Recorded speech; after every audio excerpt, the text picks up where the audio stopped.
and I'm joined by my colleague Amelia, who was the analyst who coordinated the development of this pathway. And we were going to be joined by Judith Wall, who many of you may know is a longtime elder law lawyer and advocate. Judith worked with us on developing this tool. However, Judith, who really is our knowledge on the practice of responding to elder abuse, was unfortunately unable to be here today owing to a pressing matter that arose which could not be moved. We have a two-part agenda. First, I'd like to tell you about CLEO's guided pathways, be followed by question and answer period. And then we are looking forward to showing you our new responding to elder abuse pathway and talking about how it helps you learn about elder abuse and create a safety plan. And we'll have another question and answer period at the end. For those of you who don't know CLEO, or Community Legal Education Ontario, since 1974, CLEO has developed clear, accurate, and practical legal education and information to help people understand and exercise their legal rights. Our work focuses on providing information to people who face barriers to accessing the justice system, including income, disability, literacy, and language. We're funded by Legal Aid Ontario, the Federal Department of Justice, the Ministry of the Attorney General, and the Law Foundation of Ontario. CLEO's work includes guided pathways, free online tools that help people to complete legal forms and documents. Tools like the one we're here to talk about today. So more on what's a guided pathway. It's an online interactive tool that we've developed in a software called A2J Guided Interviews. Essentially, it's a decision tree. It guides you to answer questions using your answer to determine the next question. At the end, it outputs the document you need, as well as any legal information, or as well as legal information tailored to your situation. Here's how it works. The pathway presents plain language questions one at a time. You only see a question if it applies to your situation, ideally. Embedded throughout is what we call public legal information, presented just as you may need it to learn more about the question being asked. So if you require help understanding the implications of your answers, the information is right there in the question, be it definitions, examples, or instructions. Using logic rules, the pathways help organize your information to create outputs. Another way the tool helps is by streamlining data entry. Information used on many documents only has to be entered once. And a few more words about some of those help features. Learn more is you can access more information in the pathway by opening what's called a Learn More. See it circled in red there. Here's what it looks like, a pop-up window with additional information. Throughout the pathway, terms presented in blue can also be clicked on for more information. So here, if you click on mental or emotional abuse, you would see this definition. Hyperlinks are blue text that lead you to an external site, including other CLEO resources, 211 directories, and others. There's a drop-down progress bar at the top of your screen that enables you to navigate back and forth between pages. And in our more recent pathways, such as the one we're sharing today, you can select information that you see that you'd like to save to a personalized checklist. So this is a document that you can save or print at the end of the pathway with all your selected information, including any notes you add along the way. And once you're done, it uses your answers to complete all the needed documents at once. The pathways are available from CLEO's Steps to Justice website. So that's stepstojustice.ca. The tool we're talking about today can be found under the Guided Pathways drop-down menu by selecting Abuse and Family Violence.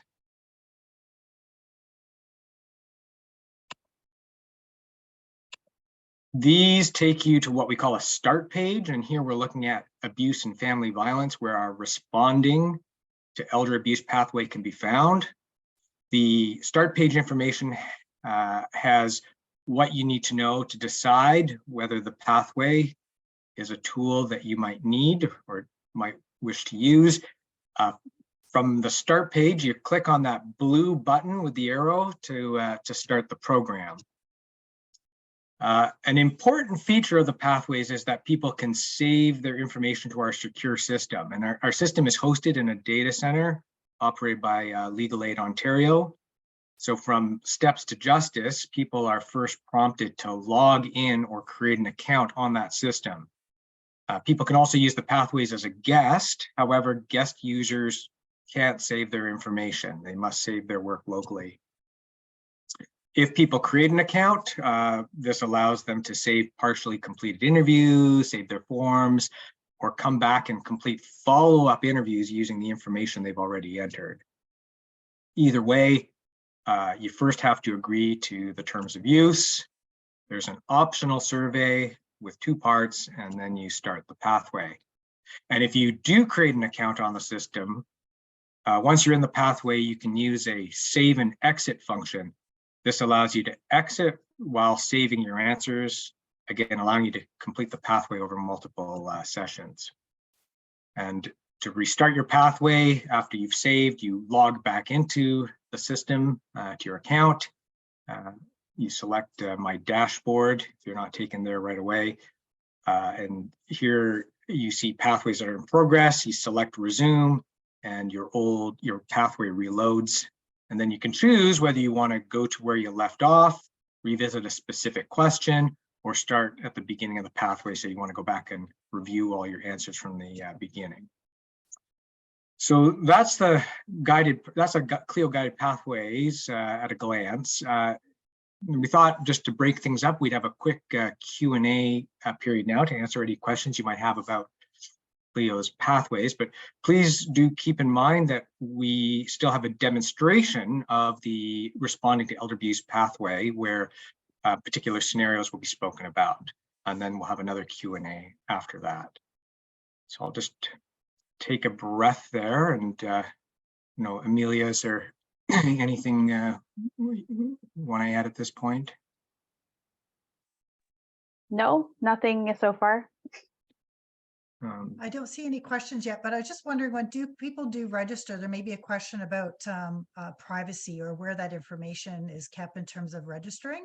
And I think we had previously talked about that. So maybe you could just comment that before people maybe, get involved and sort of sign up for this kind of thing. Maybe you could comment on that.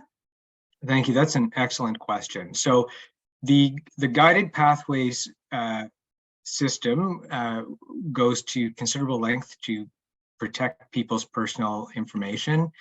The specifics of our privacy policy are posted on our website, and as you are completing the terms of use for the Guided Pathways, there is a link to our privacy statement. And I would encourage anyone who's very interested to read that carefully. In brief, we don't share your information unless you tell us to do so, or there's a court order or some other legal requirement. And the data itself is accessed through a secure portal, and the system is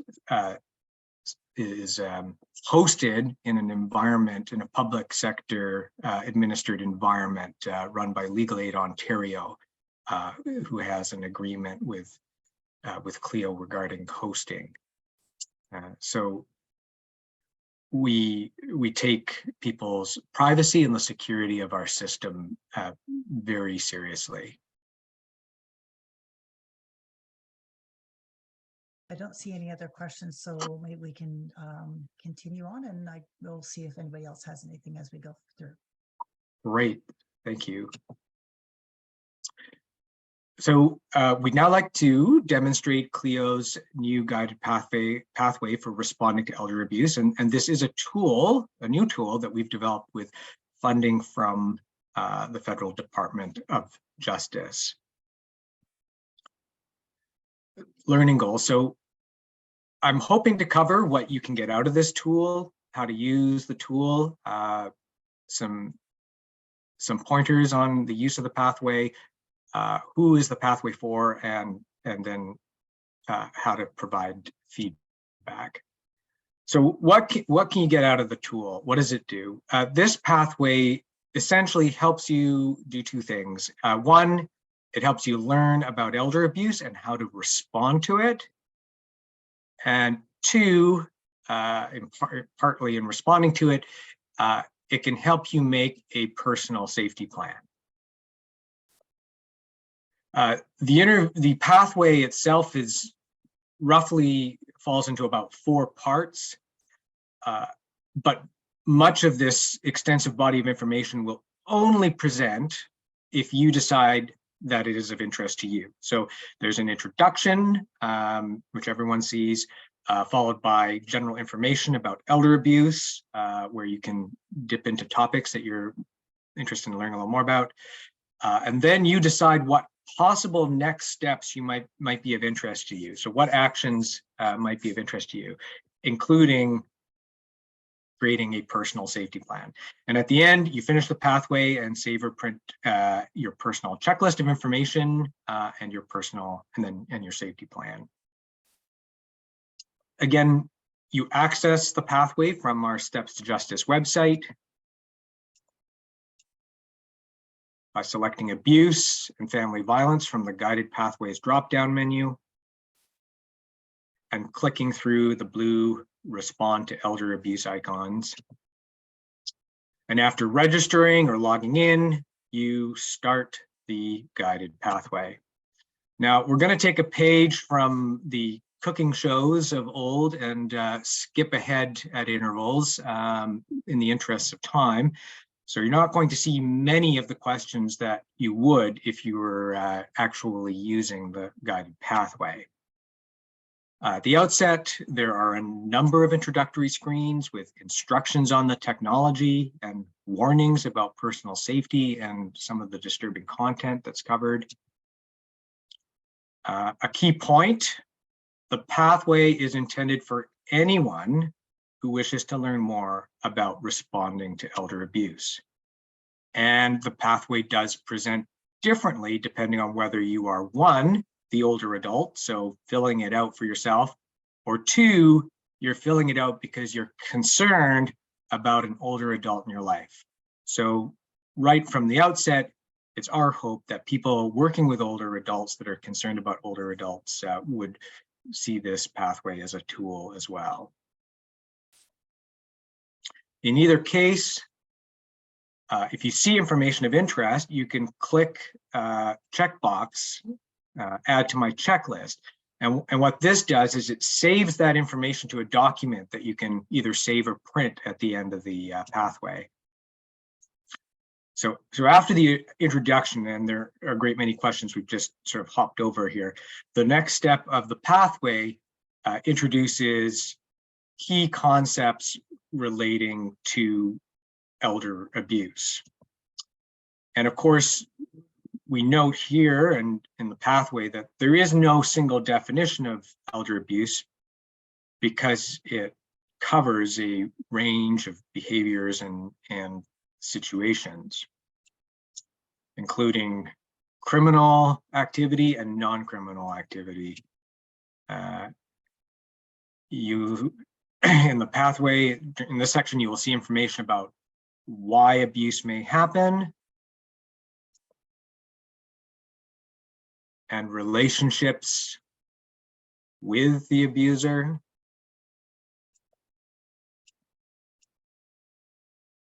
You also see information like you don't deserve to be abused,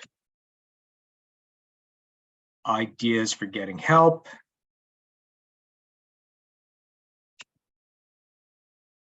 information on why friends or family may not say anything, and reasons why people who provide help or services to clients or older adults in their own home may not say anything. But again, this information is very much introductory in scope. For some topics, such as why victims may not report abuse, we provide text boxes where you can add your own thoughts or notes. So here, we've presented a list of reasons, and then we are offering space for other reasons that that may come to mind as to why an older adult may not report abuse. And the information entered here, along with the list up above it, appear on that personalized checklist document at the end of the pathway. After this introduction to elder abuse section, the next step of the pathway addresses elder abuse in more detail. So here we get into signs and symptoms of elder abuse.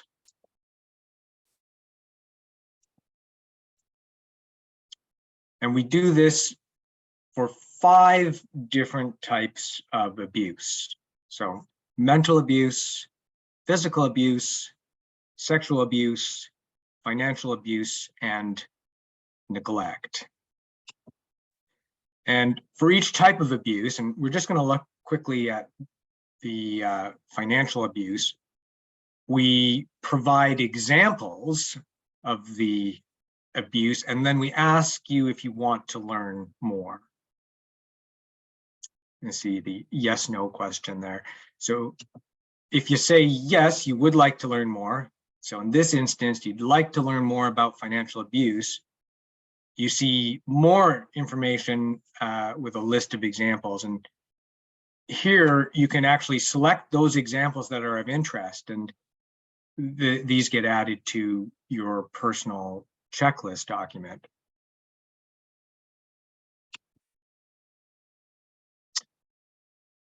So again, I've sort of skipped over a great many questions just in the interest of time here, and moving ahead to the next section. So the next section, strategies for prevention, you'll see information on the steps you can take to help prevent elder abuse. And this step is broken into roughly into 3 parts. There's a part that thinks about planning ahead.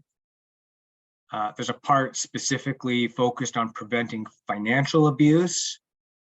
And then there's a final part on general safety, including legal help. For each of these, and here's sort of the start of planning ahead, we ask you to check off steps that you've already taken. So we're trying to prompt you to think about the situation. And you will see this list again on your personalized checklist at the end of the pathway, but this list will appear in 2 parts. It'll be the steps you've taken and then the steps you may wish to consider. So the ones you didn't, the ones you don't check here. And you do this for preventing financial abuse. We do this for general safety, as well as for thinking about legal advice and assistance. And that sort of is the end of the first piece of the pathway, where we are asking folks to, or the first couple of pieces of the pathway where we're providing introductory information about elder abuse. and thinking about strategies for preventing it. In the next part of the pathway, we're thinking about how to take action and asking specifically, what are the next steps of interest to you? And there are 6 areas of action, we'll call it, or that we present on this screen here, where we ask you, well, what are your next steps of interest? So the first is decision making. So if there are concerns and issues with respect to decision making. The second involves criminal abuse, so engaging the police and the criminal justice system. The third is non-criminal abuse, thinking about potential remedies outside of the criminal justice system. There's a section on abuse in long-term care or retirement homes, a section about getting help in your community, which links back to resources on 211. And then the second part of the pathway overall, which is the safety plan piece, so creating a safety plan. And having gone through all those introductory sections, you can then decide here, what types of actions are you interested in learning more about? And so we're just going to dip into a few here. We're going to look very quickly at decision-making, potential remedies for non-criminal abuse, long-term care and retirement homes, and then before we look at this, the safety plan. So decision-making, we're just going to take a quick look at a few parts of this step. There's a lot of information in here about decision-making, powers of attorney, and so forth. So again, skipping many slides,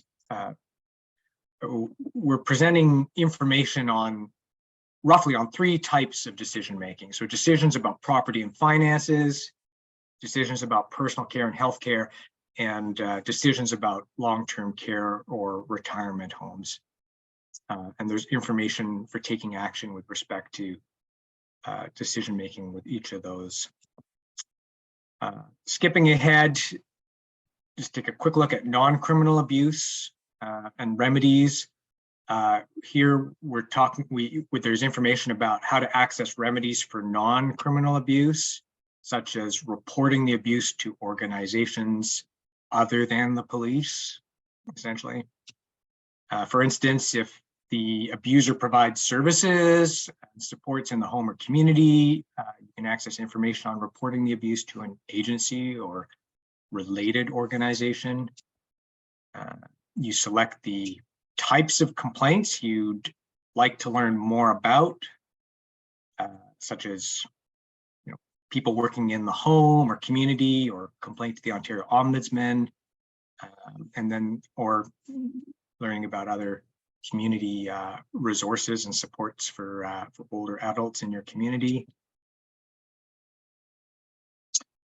Here you see information about making a complaint to a regulated health profession, or about a regulated health professional. And you're asked about complaints concerning professional services. So here you see doctors selected from an extensive list of regulated professionals. And this guides you to information about making a complaint to the College of Physicians and Surgeons. And depending on which professional you select, there's information about the complaint process. You can also choose to see information about suing in court. Here we see no selected, so we'll move on. As well as alternatives to court, such as mediation. There's also, sort of moving from onto the next section, there's also information about reporting abuse in long-term care homes and retirement homes. There are a great many questions here, so I'm just going to focus on one aspect. You see, if you're interested in a section, you'll see information that helps you to decide whether the living situation is in fact concerning a long-term care home, retirement home, or something else. And of course, these situations are regulated differently with different processes, and so there's information to help you identify what applies, what's applicable to your situation. Selecting long-term care homes, and skipping some information again in the interest of time, you'll see information on reporting abuse, including how to report abuse, so the contact information, the details that would ideally be provided. There's information about workers in long-term care homes, and what happens after you make the report. And this brings us to the last piece of the pathway, the second function of the responding to elder abuse pathway, which is the creation of a personal safety plan. Now, I think many of you will know this, but just briefly, a safety plan is, what's a safety plan? A safety plan is a list of actions that someone can take to avoid dangerous situations, or if they're in danger. So safety plans, it's a document, and usually they include ways for someone to stay safe when they're in a dangerous or risky or abusive relationship or situation, when they're planning to leave, and after they leave.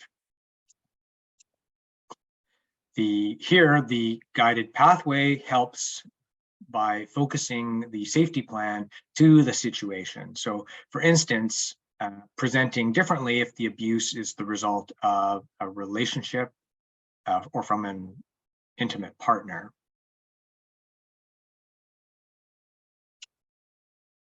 You're asked about things that, so I'm just going to cover some of the information that's collected in making a safety plan. In this particular instance, we're saying, no, this is not abuse from an intimate partner or resulting from a relationship. So here you're asked about things that usually trigger abuse or that happen before the abuse. You're asked to think about a code word that you can use to let family and friends know that you need help if the abuser is in earshot. You're asked about the safest way to enter or leave your home. You're asked to think about where phones are located if you need to call for help.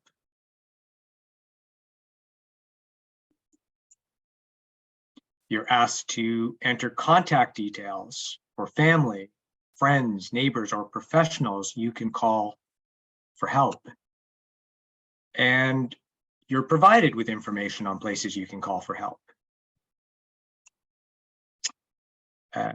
One of the things that the safety plan part of the pathway does is it prompts you to create a number of to-do lists that are built, that we've started with template information and to which you add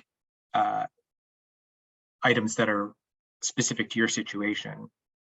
So in this case, we're looking at a list for keeping yourself, to-do list for keeping yourself safe. And again, the information presented will depend somewhat on your situation. So here the abuser is living elsewhere. So there's a to-do list of things you can do to improve your safety in that situation. You're asked about places you can go if you're home, if you're in danger and can't leave the house.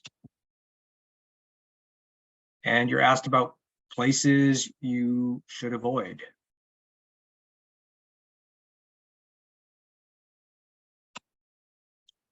You're asked about a safe place you can go if you don't have access to a car. And about a friend or family, about friends or family you can stay with overnight.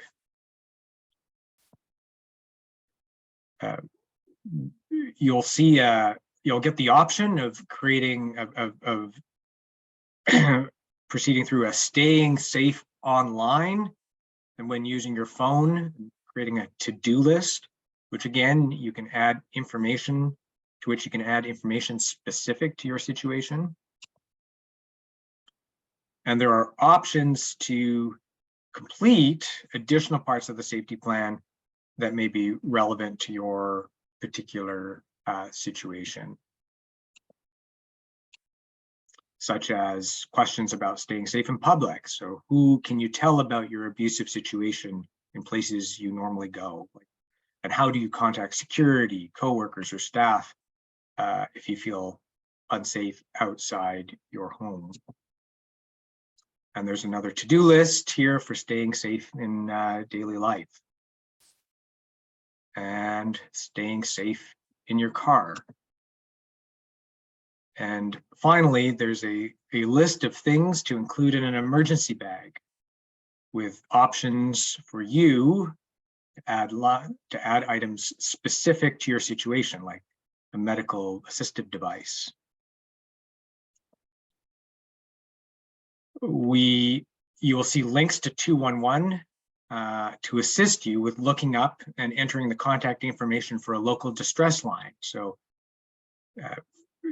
here you're guided to click on 211 and find out what's a local distress line, and add that information to your safety plan. And we do the same for a shelter in your region. Again, referring you to 211 to look that information up now and add it to your safety plan. There's of course spaces for notes in various places.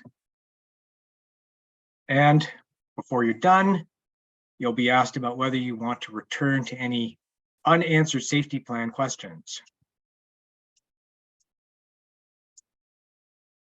And this brings us, having completed the safety plan section, this brings us to the end of the pathway.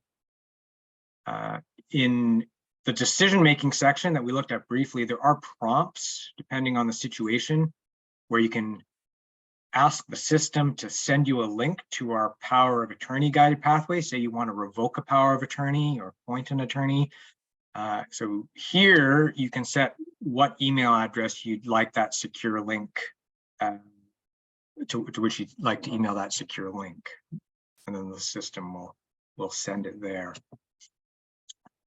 There's a short feedback survey asking you what you found helpful, what was difficult in the pathway, and then asking for any other comments.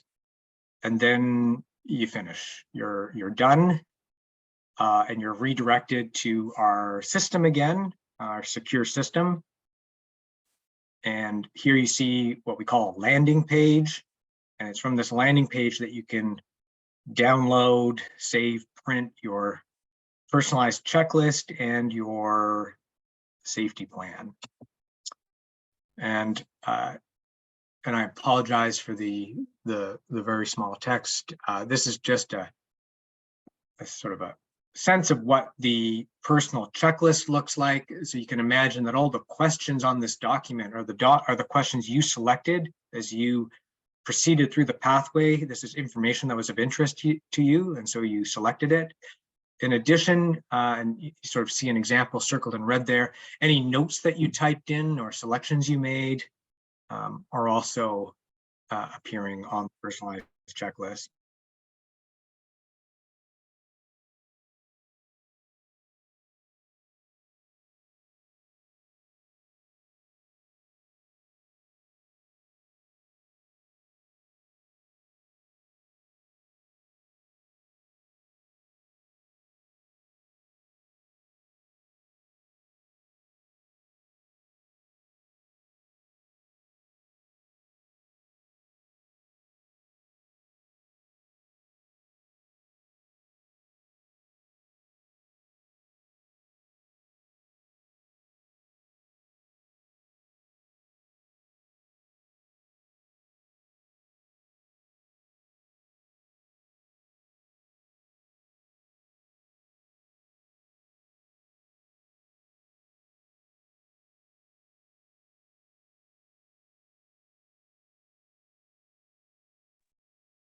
Would you like me to, sorry. Oh, there's Erik. Sorry. I think that Erik got bounced off. Sorry, Erik. It looks like we just got disconnected there for a second.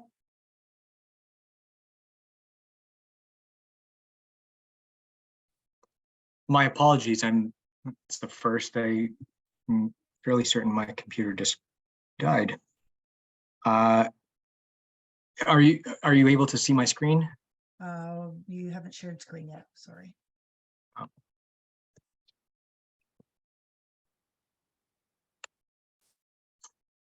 There we go. Thank you. We apologize for that. This sometimes happens. Technology of the internet world. So you can carry on now. Thank you very much. Sorry about that.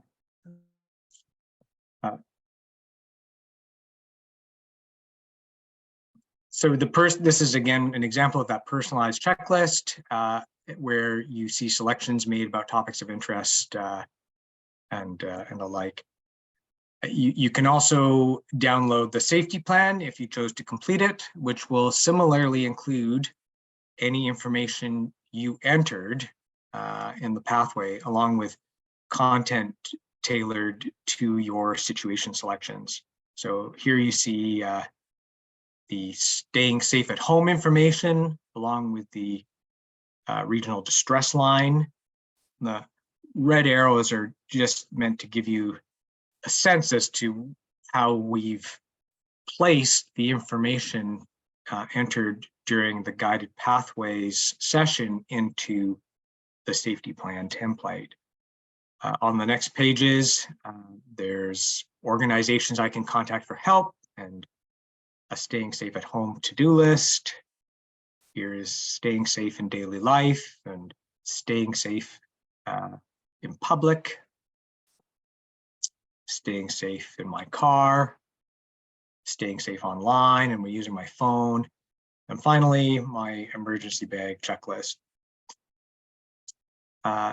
So as with, and I did sort of, I haven't been looking at the chats and the questions, but I think I did briefly see that somebody asked whether we could share a sample of the safety plan and the personalized checklist. And so I think we will upload, we can upload that along with the PowerPoint deck. Though, of course, I'd encourage anyone who's interested to log onto the system. If you're just playing around, you can sign in as a guest. If you use a first name test, last name test, we'll know it's someone just checking it out. I'd invite everyone to log on and explore all the content that's in this tool. So as with all of our guided pathways, the responding to elder abuse tool is designed to help people directly. This is intended for older adults that might be facing or concerned about abuse, and as well as people that help them, be they friends, family, people at community legal clinics or other organizations that serve older adults. We have done something a little different here than we've done with many of our other pathways, which primarily use this technology to fill out court forms and legal documents. So we're very interested in hearing from you about what you think. If you've used the tool, would you use the tool? You know, could you imagine it helping the people that you know or serve? There are also a couple of our other guided pathways that we think may be of interest to older adults. Tools for creating wills and powers of attorney. Briefly, these are also on Steps to Justice. Links to these pathways are also in the Responding to Elder Abuse pathway too. But briefly, again, we have a pathway for making a simple will. It outputs a will, along with detailed instructions for completing your will. As well, we have a guided pathway for creating and revoking powers of attorney for property and for personal care as your situation requires. And it outputs detailed instruction booklets for you and your designated attorney or attorneys. So that's it for our demonstration. Thank you very much, everyone, for your time. We're happy to answer questions about the pathway and very interested in hearing what you think about this new tool. And while our subject matter expert, Judith Wall, isn't here, we'll do our best to either answer or take away any policy or practice questions, but this isn't our area of expertise. Thank you, Eric, for that great overview. We had some great comments saying how wonderful and incredible the tool is for individuals to use. And I just want to remind people, either whether you're an older adult or a service provider supporting a senior, I think some of these, I know these tools would be really good for, as a provider or a family member, to sit down with them just to talk through and just work it together. So someone doesn't have to do it alone. They can do it in connection with someone just walking through that process. There was a question if this is available in other jurisdictions. So the information here is intended for an Ontario audience. Some of the information I think is generally applicable, but unfortunately the resources are all Ontario. So in that respect, the full functionality of the tool is for Ontario residents. I think also just important to point out to people that the legislation is different within those different provinces, which is one of the main reasons why this is only focused in within Ontario as well. So specifically around the safety plan is, I think, easily done through different provinces, but the fact around the reporting and the powers of attorney, those legislations are a little bit, those are different within jurisdictions. So just to be aware of that, depending on if you do that. One of the questions that I had, just thinking about the pathways around wills and powers of attorney, if people do those online, Eric, are they legal documents after they're done? Or how does that process work for people who may have a question in regards to that? Excellent question. So once you've completed the pathway process, there are additional steps that you have to take depending on your situation.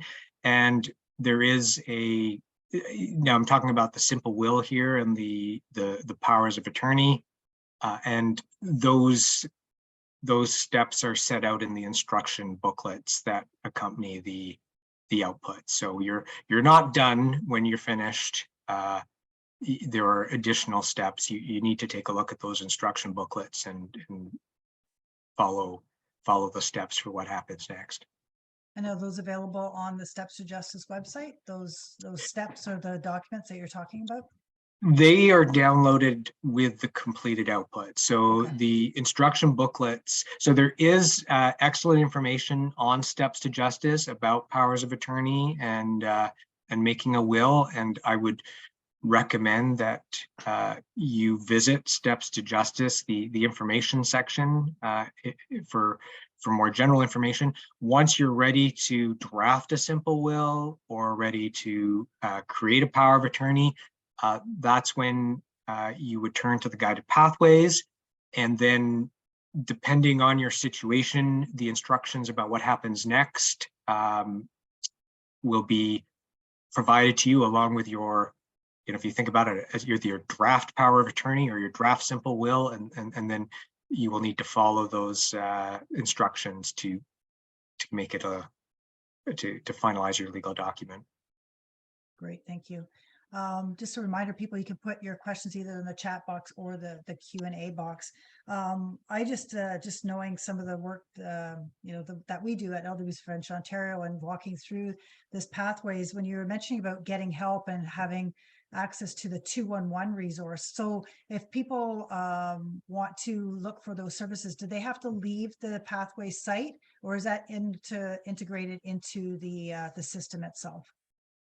Okay, another great question. So when you're in the pathway and you're being asked, okay, let's find out what's a distress line in your region, what's a shelter that's available to you, and then let's put that information into your safety plan. So when you need it, all your information is in one place.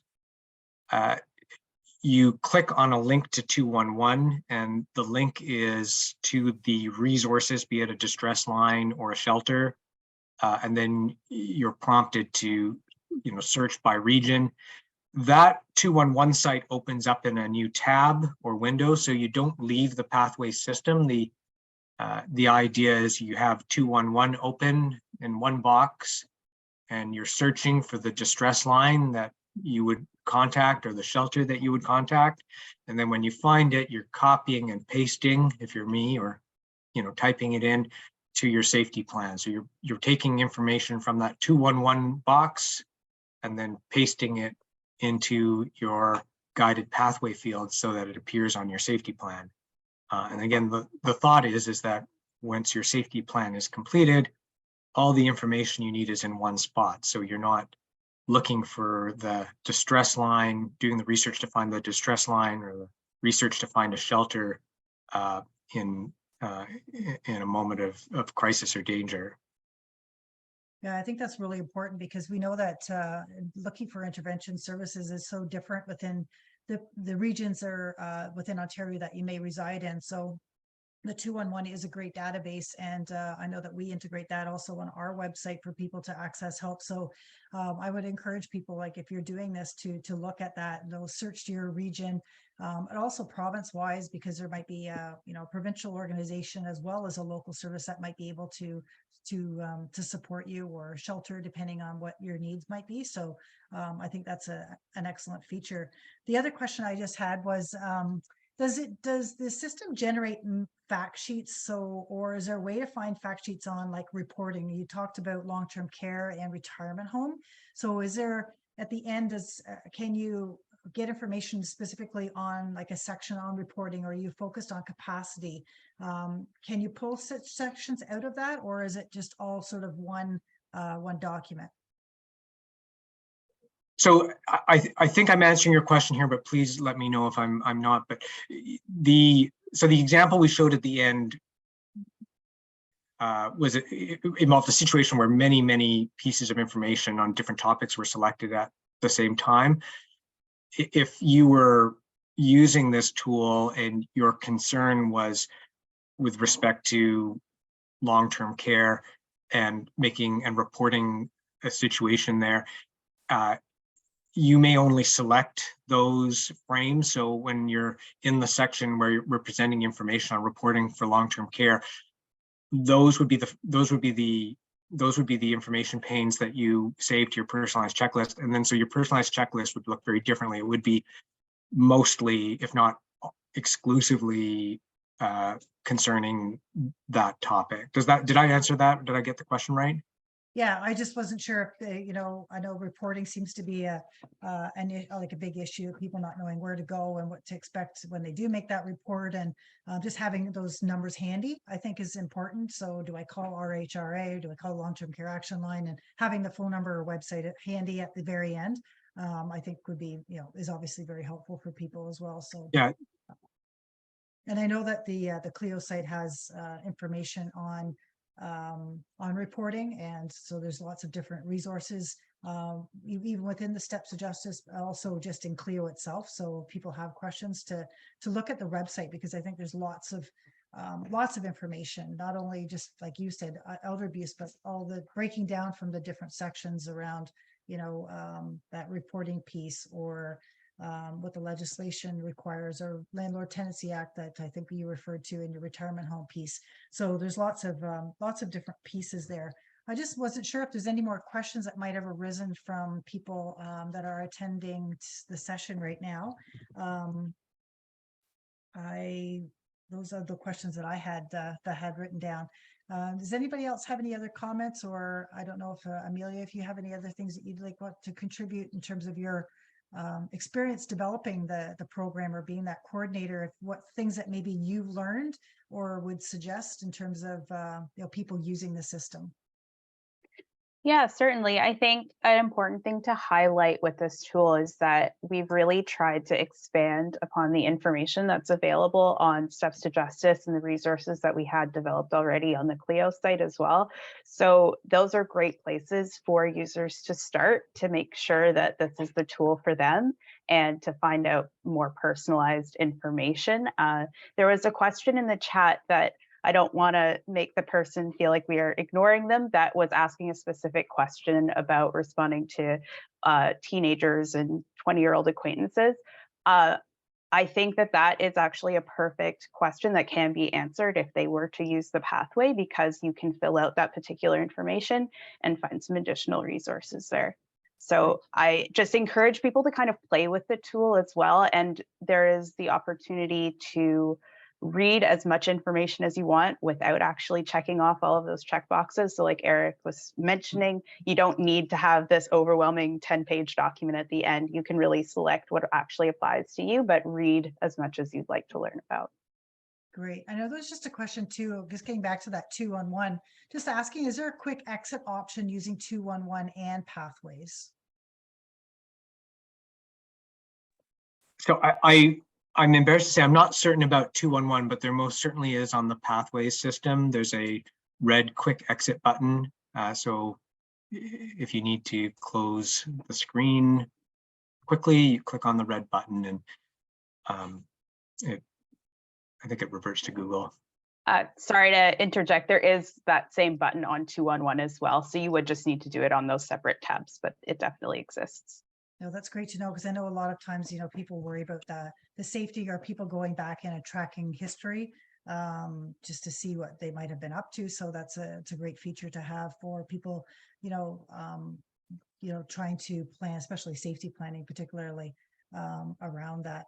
So would you suggest, like, after people do, let's say, powers of attorney or some of those legal documents, to seek some legal assistance after, or because these are legal documents, sometimes people will say, if you come in with a plan or an idea about what you want, it might save time going to a lawyer to actually get the documents authorized or executed. So thinking ahead using these tools could be very helpful. I don't know if you have any comments on that, because I've heard that from other lawyers in the community. Certainly. So with the simple will, and most definitely with a power of attorney, these are important documents with serious, which have serious ramifications that you should try to receive. You should try and obtain legal assistance before completing, and the pathways for both simple will and powers of attorney, and especially for powers of attorney, I think go to great lengths to sort of highlight those risks and challenges and the importance of receiving legal advice or where you can. So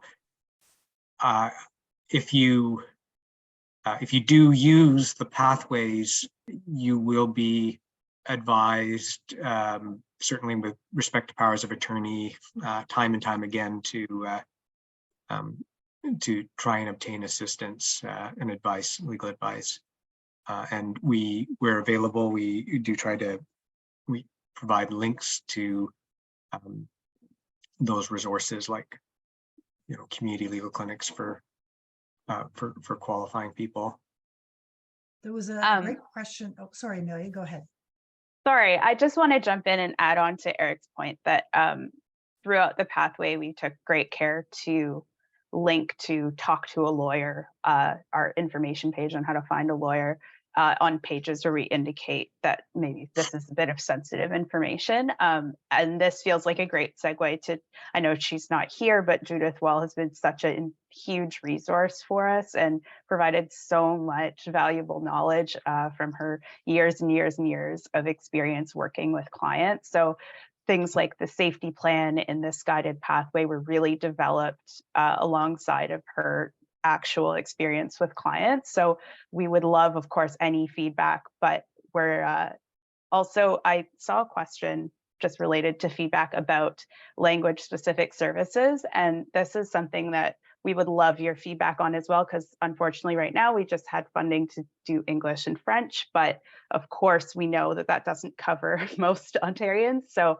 that is the feedback we would like to hear, or if there's resources that you know of, always get in touch with us. Well, it's great to hear that's available.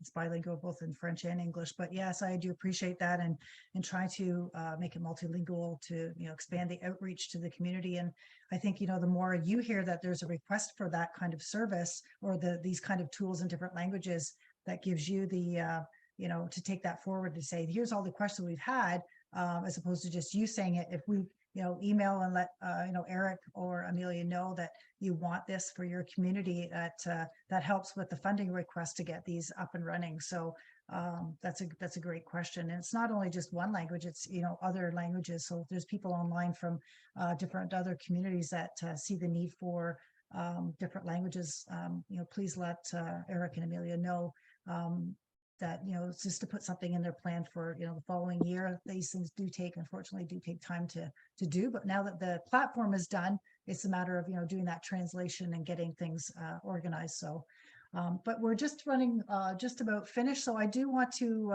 thank both of you, or all three of you actually, for putting this presentation together, to sharing this great intervention tool. I hopefully that those individuals that are online can either do these, use these tools for themselves, or help those who they're supporting in the community, or family members, to guide them through that process. And take some time, you know, later today or tomorrow to check out those websites. And if you have questions, I know Erik has his email there, so you can ask for further if you have any, you know, sort of specific questions around it, or have difficulties.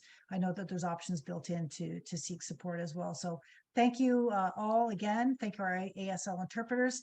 We are on to a break for the next 15 minutes, and then we'll return to a intervention panel. So have some time now to network through the platform. You can speak to our speakers if they're able to stay online. You can email them directly, do a private chat or video chat, post questions to them on the Feedloop platform. So thank you very much, and we'll take a quick break, and we'll see you back soon. Thank you. Thank you very much for having us, and everyone for your time.